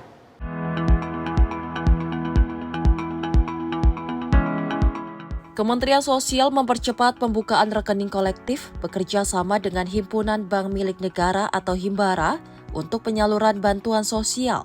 Berdasarkan hasil pemuktahiran data Tunggal Sosial Ekonomi Nasional atau DTSN oleh Badan Pusat Statistik. Saifullah Yusuf menjelaskan dalam pemuktahiran penerima bansos yang dilakukan oleh BPS, seringkali ditemukan inclusion dan exclusion error yang akan mempengaruhi keluarga penerima manfaat dalam mendapatkan bantuan dari pemerintah. Untuk itu, Gus Ipul mengemukakan pihaknya telah berdiskusi dan mencari jalan keluar bersama Himbara agar pembukaan buku rekening kolektif tersebut bisa lebih dipercepat. Karena sebagaimana yang kita ketahui, setiap 3 bulan kita menyalurkan bansos. Dan penyaluran itu didasarkan pada hasil pemutakhiran data BPS yang paling terakhir. Pemutakhiran itu selalu saja kita temukan adanya penerima manfaat yang baru yang belum memiliki nomor rekening. Maka itu kita setiap 3 bulan sekali ketika mau menyalurkan bansos berpedoman pada desain yang telah dimutakhirkan oleh BPS, itulah kita membuka rekening bagi keluarga penerima manfaat yang belum memiliki rekening. Nah, salah satu masalahnya adalah bahwa ketika burekol ini dilakukan, Bimbara atau perbankan memerlukan waktu yang lumayan cukup panjang. Kami diskusi mencoba mencari jalan supaya bisa lebih cepat, karena insya Allah setiap 3 bulan akan ada burekol. Alhamdulillah setelah melakukan diskusi lebih dari 1 jam, kami menemukan solusi yang insya Allah solusi ini bisa mempercepat pembukaan rekening kolektif, nanti dilanjutkan dengan pembagian kartu kepada penerima manfaat di rumah masing-masing. Lebih lanjut, ia menegaskan penyaluran bansos tetap berpedoman pada DTSN yang telah dimuktahirkan oleh BPS. Adapun Mensos mengungkapkan ada lebih dari 100.000 penerima bantuan sosial yang anomali atau seharusnya tidak menerima bantuan. Dari Jakarta, Dio Malau, Simpo TV melaporkan. Menteri Perdagangan Budi Santoso tengah membidik nilai perdagangan dengan negara Peru senilai 15 triliun rupiah. Hal ini diyakini Mendak Budi Santoso sebagai langkah permulaan kerjasama dengan lingkup lebih luas.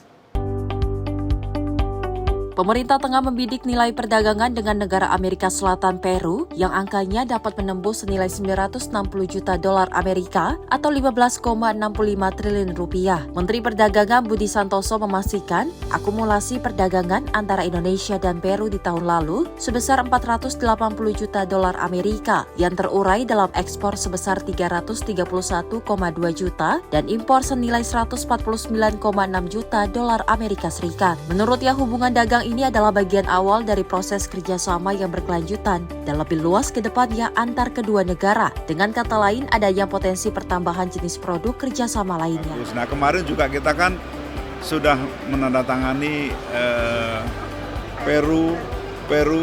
Indonesia Peru CEPA ya. Kemarin Presiden Peru sudah datang ke Indonesia, jadi kemarin juga sudah disampaikan oleh Pak Presiden, Pak Prabowo, bahwa kita melakukan perjanjian dagang, ya ini sebuah kemajuan. Kenapa dengan Peru ini CEPA yang bagus? Karena kita startnya kan dari awal. Ya, Indonesia CEPA itu total trade-nya tidak sebesar misalnya dengan EU ya. Kita total trade-nya 480 juta US, kita surplus 181 juta US. Tetapi kita sudah mempunyai CEPA, jadi ada kerangkanya kerjasama dagang. Jadi ke depan kalau mau nambah item-item kerjasama yang lain itu mudah. Kalau kita memulai dari total trade yang sudah besar, biasanya perjanjian CEPA-nya lama. Kita hanya 14 bulan ya. Kita dengan EU berapa? 10 tahun. Ini dengan Peru cuma 10 bulan. Nah, akses pakaian jadi tekstil kita ke mana ke Peru termasuk alas kaki besar ya, kita dapat banyak kemudahan akses pasar untuk itu. Ini salah satu untuk mendorong ya akses pasar kita di luar negeri. Dari Jakarta, Max, juru kamera Azizul Hakim, tim liputan Simpo TV melaporkan. Sementara itu pemirsa, pimpinan MPR melakukan kunjungan ke salah satu tempat diasingkannya Presiden pertama Soekarno dan Wakil Presiden Bung Hatta pada saat detik-detik proklamasi di Rengas Dengklok, Karawang, Jawa Barat. Kunjungan MPR kali ini dalam rangka untuk menyambut Hari Ulang Tahun Indonesia ke-80 pada 17 Agustus mendatang.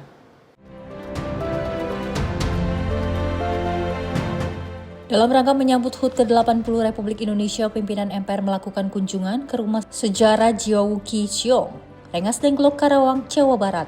Rumah sejarah itu merupakan tempat diasingkannya tokoh penting bangsa yakni Soekarno-Hatta oleh sekelompok pemuda yang menginginkan agar segera memproklamasikan kemerdekaan. Kedatangan jajaran pimpinan MPR disambut langsung oleh cucu generasi ketiga, Jiao Qixong Yanto. Ketua MPR Ahmad Muzani mengatakan bahwa peringatan HUT RI tidak boleh lepas dari peristiwa sejarah Rengas Dengklok. Menurutnya sejarah merupakan bagian penting yang tetap harus terus dilestarikan. Oleh karena itu Muzani mengajak seluruh lapisan masyarakat untuk tidak melupakan sejarah pejuang-pejuang bangsa. Harapan keluarga supaya karena ini adalah tempat yang sangat bersejarah dan keluarga menjaga kelestarian tempat ini, maka beliau minta agar bisa terus dikunjungi oleh orang-orang yang memiliki kepedulian dan mendapat perhatian dari mereka yang punya kewenangan.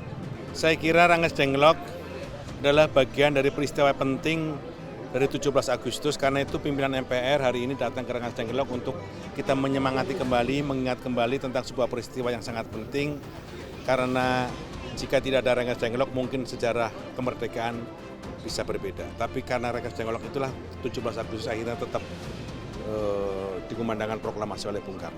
Dalam kesempatan yang sama, cucu Jiao Qixong Yanto mengucapkan rasa terima kasihnya kepada jajaran pimpinan MPR yang telah berkunjung ke rumah bersejarah Rengas Dengklok. Ia berharap kunjungan MPR menjadi sebuah contoh agar para masyarakat tidak melupakan sejarah Indonesia.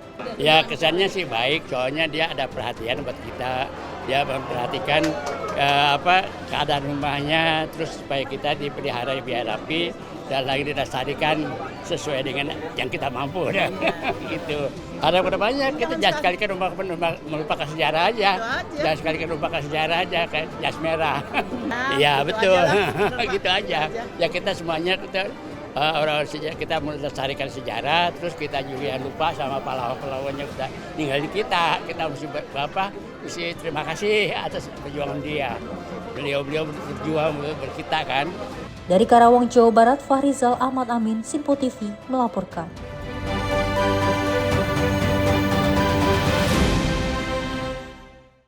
Laboratorium Indonesia 2045 atau Lab 45 akan menggelar seminar nasional bertajuk Refleksi 8 Dekade dan Proyeksi Indonesia 2045 untuk melihat kembali pasang surut demokrasi yang dialami pemerintah Indonesia selama 8 dekade kemerdekaannya. Seminar ini menjadi ruang dialog bagi seluruh sektor di mana demokrasi akan menjadi topik pada tiap pembahasan dalam seminar nasional dalam rangka memperkuat demokrasi yang sedang menghadapi banyak sekali tantangan. Laboratorium Indonesia 2045 dalam rangka mendekati perayaan ke-80 kemerdekaan Republik Indonesia mengadakan seminar nasional dengan tajuk Refleksi 8 Dekade dan Proyeksi Indonesia 2045. Seminar nasional yang akan berlangsung pada 20 hingga 21 Agustus 2025 ini terbagi menjadi 3 sesi di masing-masing hari. Dalam seminar ini, Laboratorium Indonesia 2045 menghadirkan 10 analis dari berbagai bidang keahlian yang akan memberikan perspektif mendalam serta analisis kritis. Ketua Lab 2045, Jaleswari Pramoda Wardani, menyampaikan dalam seminar tersebut akan disampaikan 7 kajian, di mana dari 7 kajian tersebut dapat dilihat bagaimana perjalanan bangsa selama 8 dekade. Kajian tersebut juga akan memproyeksikan perencanaan strategis 1 abad Indonesia yang kerap disebut Indonesia Emas. Dirinya mengatakan melalui kajian-kajian ini banyak pihak yang dapat melihat pasang surut demokrasi dalam pemerintahan Republik Indonesia selama 8 dekade ke belakang. Ya, hari ini adalah konferensi pers untuk seminar tanggal 20 sampai 21 Agustus nanti di Perpustakaan Nasional dengan tema adalah refleksi 8 dekade dan proyeksi 2045 Indonesia. Sebetulnya kajian kami akan memaparkan 7 kajian. Di Lab 45 kita ada 7 kajian yang nanti kami akan dalam koridor demokrasi. Jadi kita dari 7 kajian ini kita akan melihat bagaimana perjalanan bangsa ini. Kita akan menengok ke belakang 8 dekade dan kemudian juga kajian ini juga akan memproyeksikan kira-kira 1 abad Indonesia 2045 yang sering kita bicarakan sebagai Indonesia Emas itu perencanaan strategisnya seperti apa dari 7 kajian kami ini. Forum ini diharapkan dapat membantu memastikan arah pembangunan nasional tetap berlandaskan pada nilai-nilai dasar kebangsaan. Dari Jakarta, Juliandri Ahmad Amin, Simpo TV melaporkan. Pemirsa, Kepala Eksekutif Pengawas Perilaku Pelaku Usaha Jasa Keuangan, Edukasi dan Perlindungan Konsumen OJK Friderika Widiasari Dewi mengajak seluruh instansi agar bersinergi untuk melakukan penguatan ekosistem perlindungan konsumen dan masyarakat. Dirinya menyampaikan hal tersebut dalam High Level Meeting Satuan Tugas Pemberantasan Keuangan Ilegal atau Satgas Pasti di Jakarta. Sebagai lembaga independen yang mengawasi dan mengatur seluruh kegiatan di sektor jasa keuangan, Otoritas Jasa Keuangan tegas dengan komitmen memperkuat pelindungan terhadap masyarakat dan konsumen sektor jasa keuangan.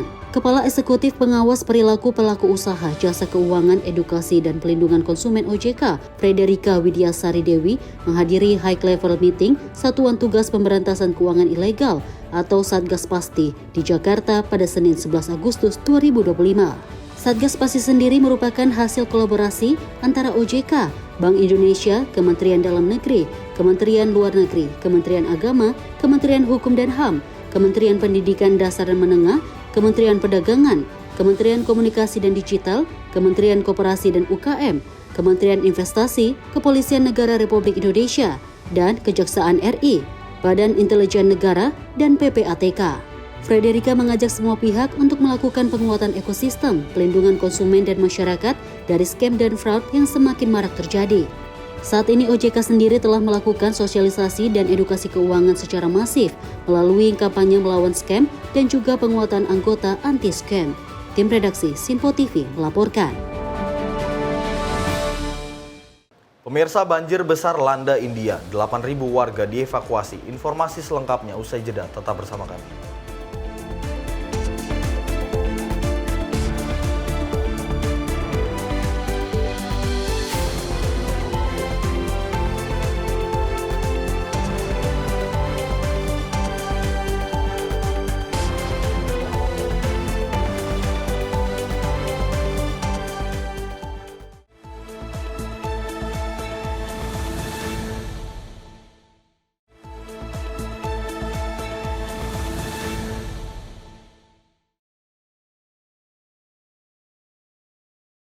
Anda kembali menyaksikan Menyapa Indonesia Malam. Pemirsa, Direktorat Reserse Narkoba Polda Sumatera Utara mengungkap sindikat jaringan narkoba internasional. Dari pengungkapan tersebut, 4 tersangka bersama barang bukti sabu sebanyak 26 kg sabu dan 39.000 butir pil ekstasi diamankan.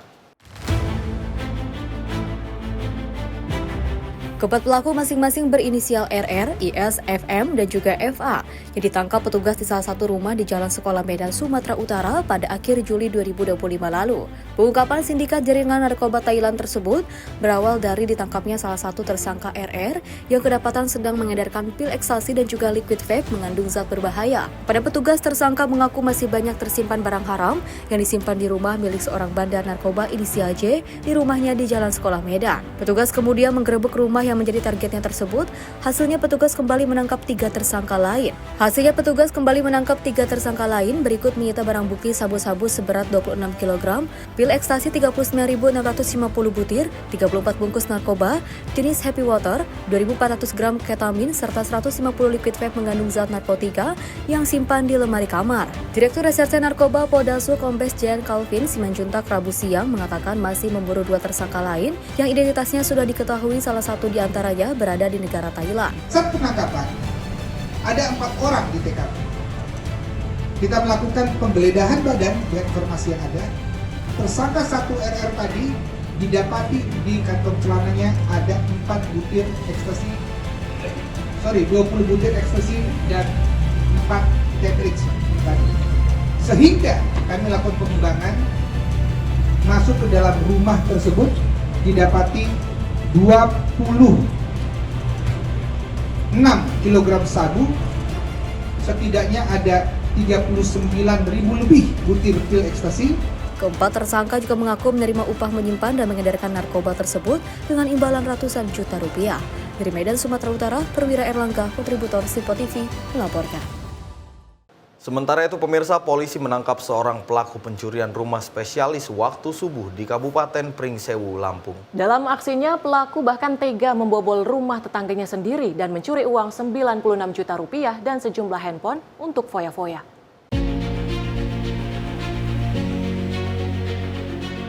Seorang pemuda berinisial LIF ditangkap tim Satreskrim Polres Piringsewu, Lampung lantaran mencuri uang 96 juta rupiah dan 2 unit handphone milik tetangganya sendiri di Kecamatan Pardasuka, Kabupaten Piringsewu.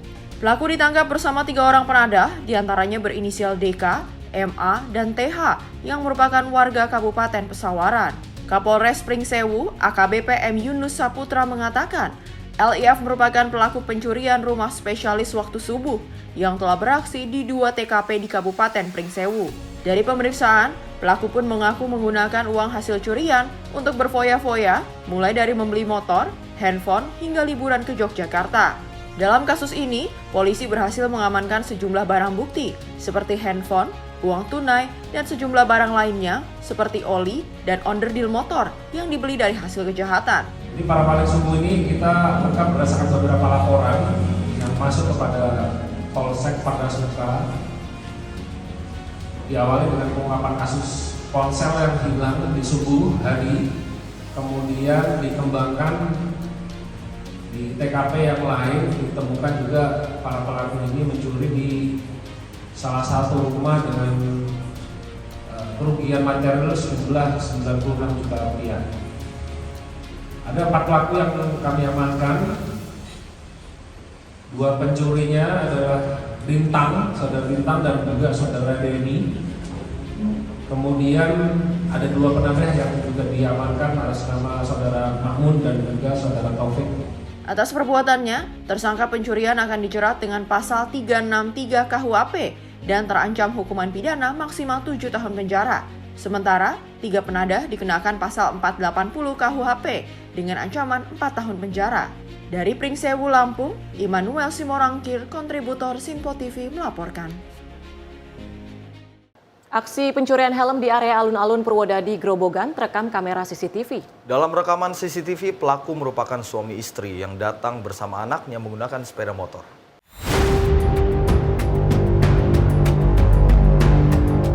Rekaman CCTV menunjukkan sepasang pria dan wanita yang diduga suami istri bersama anaknya datang ke halaman parkir di alun-alun Purwodadi. Namun setelah pulang diduga mereka mengambil sebuah helm yang ada di atas motor yang terparkir di samping motor pelaku dan segera meninggalkan lokasi. Aksi itu diperkirakan terjadi Senin malam 11 Agustus 2025 dan menjadi perhatian warga setempat.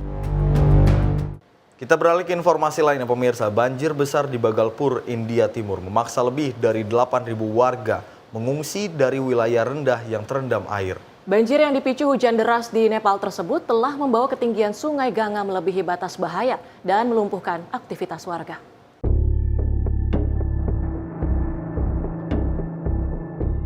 Banjir di Bagalpur, India Timur memburuk dengan cepat dan mencapai tingkat kritis, memaksa evakuasi darurat lebih dari 8.000 warga dari wilayah rendah. Rekaman menunjukkan warga berjalan di tengah genangan banjir menggunakan ban karet dan sepeda motor untuk melintas, bahkan ada yang berenang. Sementara terlihat ternak terjebak di air, bangunan terendam, dan jalan terputus, sehingga melumpuhkan kehidupan desa. Seorang warga mengatakan air telah masuk ke desa dan menutupi wilayah hingga 4 hingga 5 kaki. Mereka terpaksa meninggalkan rumah dan bisnis untuk mengungsi ke dataran lebih tinggi. Seorang petani menjelaskan warga lain mendesak agar bantuan segera diberikan dalam bentuk nyata, sementara pihak berwenang menyatakan pemerintah sedang menjalankan dapur umum, menyiapkan pakan ternak, serta mengirim tim medis ke wilayah Diara untuk melayani korban banjir. Provinsi Bihar saat ini mengalami banjir parah dengan 12 distrik terdampak dan lebih dari 1,7 juta orang terdampak. Bagalpur menjadi salah satu yang terparah, di mana Sungai Ganga mengalir 80 cm di atas batas bahaya, menenggelamkan infrastruktur vital dan pemukiman. Pos pantau sungai melaporkan status banjir parah hingga ekstrim di salah satu desa Bagalpur. Tinggi air Ganga mencapai 33,45 meter, hanya 0,09 meter di bawah rekor tertinggi sepanjang masa. Lebih dari 8.000 warga berhasil dievakuasi dari wilayah rendah dan sekitar sungai menggunakan perahu karet, dengan prioritas penyelamatan keluarga dan ternak yang terjebak. Hujan deras di Nepal terus memperburuk kondisi di Bihar, meningkatkan risiko banjir. Tim redaksi Sinpo TV melaporkan. Pemirsa, tim Opsnal Reskrim Polsek Denpasar Selatan, Kota Denpasar, Bali, menciduk komplotan pencurian sepeda motor yang meresahkan warga. Polisi menembak 2 orang pelaku di bagian kaki karena berusaha melarikan diri saat penangkapan terjadi.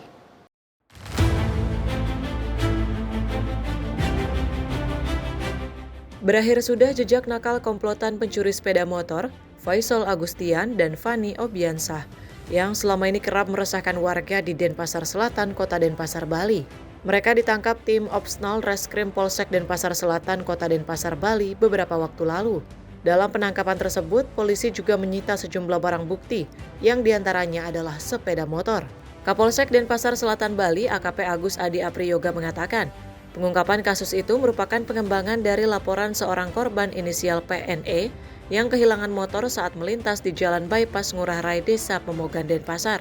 Petugas kemudian melakukan penyelidikan dan mengetahui adanya transaksi jual beli motor di media sosial Facebook yang dilakukan pelaku. Petugas selalu menangkap para pelaku beserta barang bukti di kawasan Jalan Teku Umar, Denpasar Barat.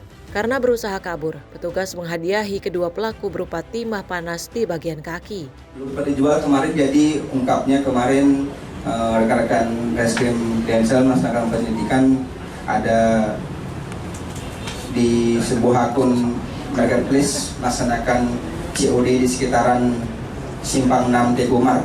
Jadi pas dicek ternyata itu satu TKP yang Sabtu hilang, jadi Sabtu malam sudah dijual ya, malam Minggu dijual. Berapa tidak suku? 2 motor dijual sekaligus. Atas perbuatannya, kedua tersangka dijerat dengan pasal 363 KUHP tentang pencurian dengan pemberatan dengan ancaman pidana penjara maksimal selama 7 tahun. Dari Bali, Bagus Raditya, kontributor Sinpo TV melaporkan. Sementara itu, pemirsa, tim buruh sergap unit Reskrim Polsek Tambora, Jakarta Barat menangkap pelaku premanisme yang kerap memalak pengendara mobil. Modusnya, pelaku sengaja menabrakkan diri ke kendaraan dengan berpura-pura menjadi korban kecelakaan, kemudian memeras korban dengan meminta uang berobat.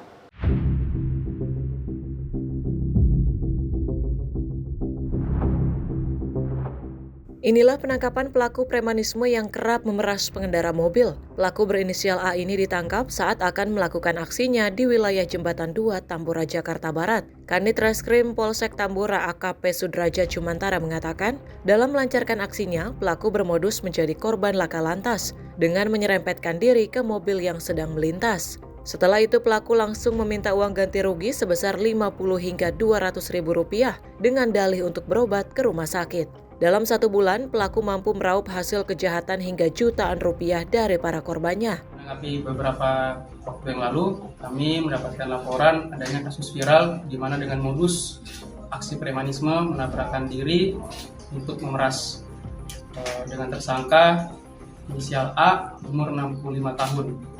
Tim Opsnal mendapatkan laporan keberadaan pelaku dan setelah melakukan observasi, kami mengamankan tersangka sedang melakukan aksinya di wilayah Jembatan 2, Kecamatan Tambora. Untuk sejauh ini keterangan dari tersangka berhasil mendapatkan kurang lebih selama 1 minggu 600 ribu. Uang yang digunakan oleh tersangka digunakan untuk kehidupan sehari-hari, kurang lebih sudah 2 bulan. Berarti memang banyak laporan meresahkan ya untuk tersangka sendiri sudah melakukan aksinya, sudah dijadikan kegiatan sehari-hari dari 50.000 sampai ke 200.000. Untuk spesifikasi tidak ada, namun korban tersangka melihat situasi apabila memungkinkan melakukan aksinya.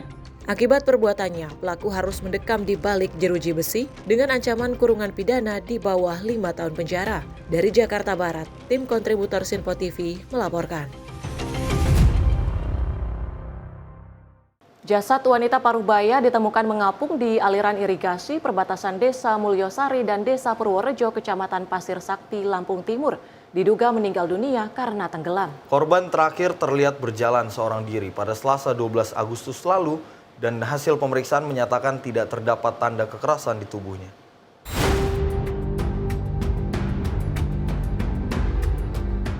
3 pekan sudah peristiwa penemuan mayat wanita tanpa identitas di dalam tong plastik yang ditemukan mengambang di aliran Sungai Cisadane di Jalan Perintis Kemerdekaan Kota Tangerang, Banten. Namun hingga saat ini identitas dan penyebab pasti kematian wanita malang itu belum menemui titik terang. Kapolres Metro Tangerang Kota, Kombes Pol Raden Muhammad Jauhari mengatakan, tim kepolisian di lapangan saat ini masih menunggu hasil forensik, mencari alat bukti terbaru dan informasi dari masyarakat sekitar lokasi. Mayat wanita yang masih misterius ini ditemukan mengambang di dalam drum plastik berwarna biru di aliran Sungai Cisadane di Jalan Perintis Kemerdekaan Kota Tangerang, Banten pada akhir Juli lalu. Dari hasil otopsi sementara terungkap adanya tanda-tanda bekas kekerasan di tubuh mayat. Kuat dugaan mayat wanita yang diperkirakan berusia 25 hingga 30 tahun itu adalah korban pembunuhan. Dari Tangerang, Banten, kontributor Sinpo TV melaporkan. Pemirsa, 4 orang pelaku pencurian kendaraan bermotor beserta 1 orang penadahnya berhasil dibekuk anggota Satreskrim Polres Pandeglang, Banten. Dari tangan para pelaku, polisi berhasil mengamankan sebanyak 4 unit kendaraan roda 2 berbagai merek, kunci letter T, serta 1 pucuk senjata api rakitan. Beginilah video saat petugas dari Satreskrim Polres Pandeglang menangkap para pelaku curanmor di wilayah Kabupaten Pandeglang dan Kabupaten Lebak, Banten. Setelah mendapatkan informasi tentang keberadaan para pelaku curanmor, sejumlah polisi berpakaian preman dari unit Reskrim Polsek Panimbang dan Satreskrim Polres Pandeglang langsung menangkap para pelaku di wilayah Panimbang dan Lebak. Setelah menangkap 1 orang pelaku berinisial DD, warga desa Panimbang Jaya, Kecamatan Panimbang, Kabupaten Pandeglang, polisi kemudian melakukan pengembangan ke wilayah Kabupaten Lebak. Di kawasan ini polisi menciduk 3 orang pelaku berinisial TS, SP, yang merupakan warga Kecamatan Lewi Damar, Kabupaten Lebak, dan DH yang merupakan warga Kecamatan Merbau Mataram, Kabupaten Lampung Selatan, Provinsi Lampung.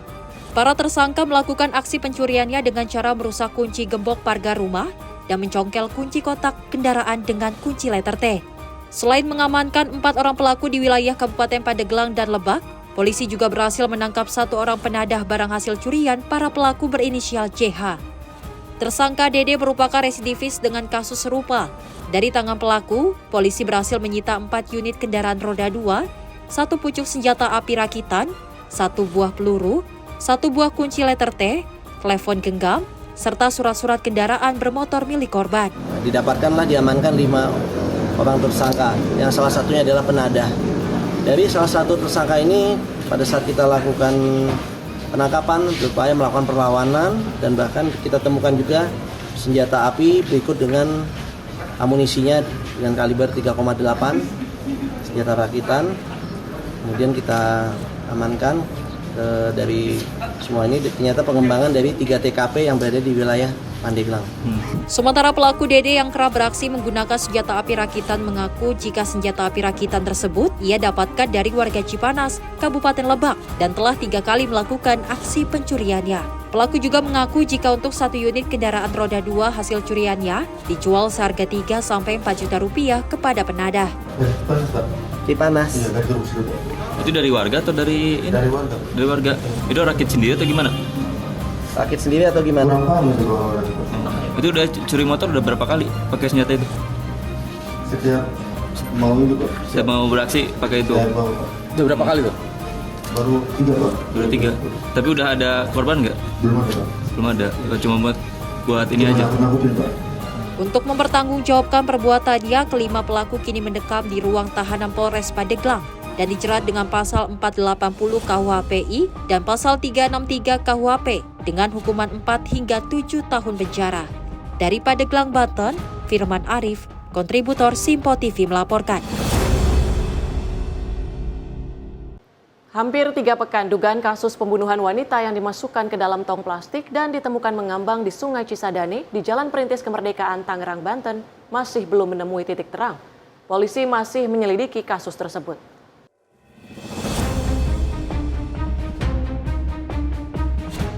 Tiga pekan sudah peristiwa penemuan mayat wanita tanpa identitas di dalam tong plastik yang ditemukan mengambang di aliran Sungai Cisadane di Jalan Perintis Kemerdekaan Kota Tangerang, Banten. Namun hingga saat ini identitas dan penyebab pasti kematian wanita malang itu belum menemui titik terang. Kapolres Metro Tangerang Kota Kombes Pol Raden Muhammad Jauhari mengatakan, tim kepolisian di lapangan saat ini masih menunggu hasil forensik, mencari alat bukti terbaru dan informasi dari masyarakat sekitar lokasi. Masih penyelidikan lah, ya belum diungkap bisa inilah. Masih penyelidikan, ya. Ya, masih penyelidikan. Jadi kita masih nunggu dari ini forensik.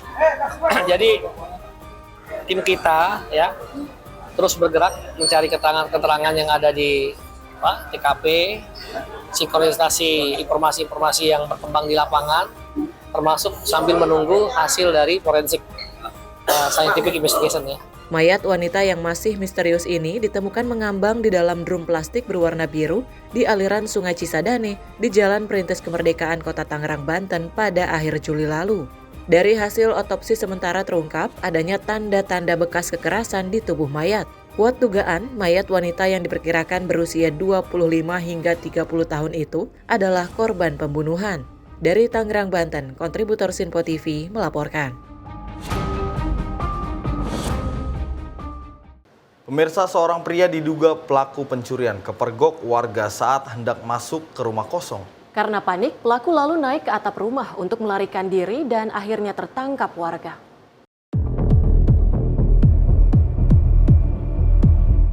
Pria ini menjadi bulan-bulanan warga saat tertangkap tangan hendak masuk ke dalam rumah kosong di daerah Nangka, Lamper Kidul, Semarang, Jawa Tengah. Warga yang menangkapnya satu persatu menghakimi pelaku ini secara bergantian. Kejadian ini terjadi sekitar pukul 22 waktu Indonesia Barat. Warga berhasil menangkapnya setelah sebelumnya pelaku mencoba melarikan diri dengan lari ke atap rumah. Namun usahanya gagal dan tertangkap. Beruntung polisi segera datang dan juga membawa pelaku ke kantor polisi. Tim redaksi Sinpo TV melaporkan.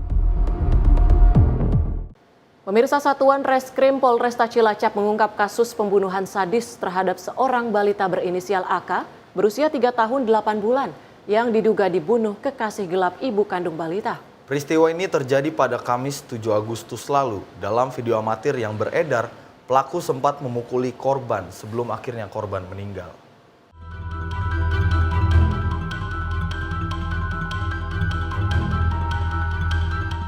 Inilah video amatir yang beredar di media sosial saat rekonstruksi kasus pembunuhan seorang balita berusia 3 tahun yang dibunuh oleh pelaku selingkuhan ibu kandung bayi berinisial FI 21 tahun di kebun karet Desa Adimulya, Kecamatan Wanaraja, Cilacap pada Kamis lalu.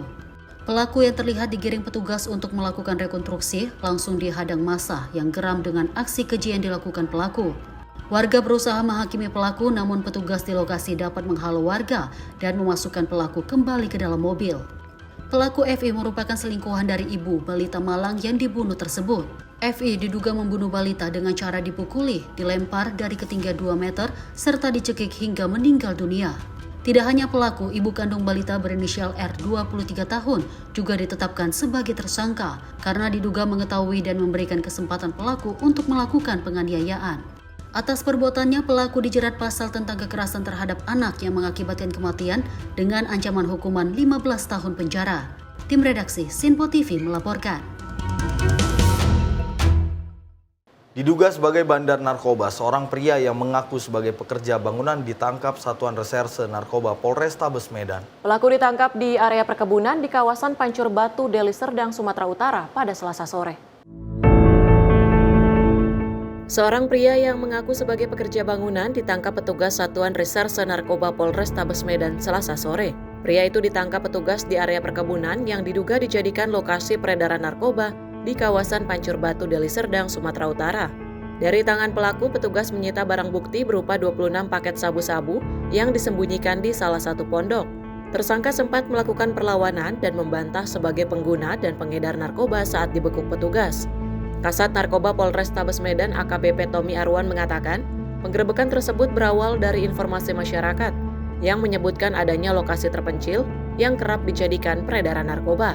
Dari tersangka tersendiri kita menemukan dan mendapatkan poketan sabu sebanyak 26 poket dan juga beberapa alat hisap bong di tempat barak narkobanya. Dan untuk poketan ini adalah poketan 50.000 yang siap edar. Dan lokasi ini termasuk lokasi yang cukup terpencil. Modus operandi dari para pelaku ini ada piket yang ada di depan yang berjaga-jaga untuk menjadi informan apabila ada petugas yang masuk. Saat ini polisi masih memburu pelaku lain yang terlibat dalam barak narkoba di lokasi penggerebekan, termasuk memburu pemasok narkoba kepada bandar yang ditangkap. Dari Medan, Sumatera Utara, Resi Erlangga, kontributor Sinpo TV melaporkan. Pemirsa, informasi tadi sekaligus menutup akhir jumpa kita pada malam hari ini. Saya Andi Rezaldi, mewakili segenap kru yang bertugas pamit undur diri. Selamat malam, sampai jumpa.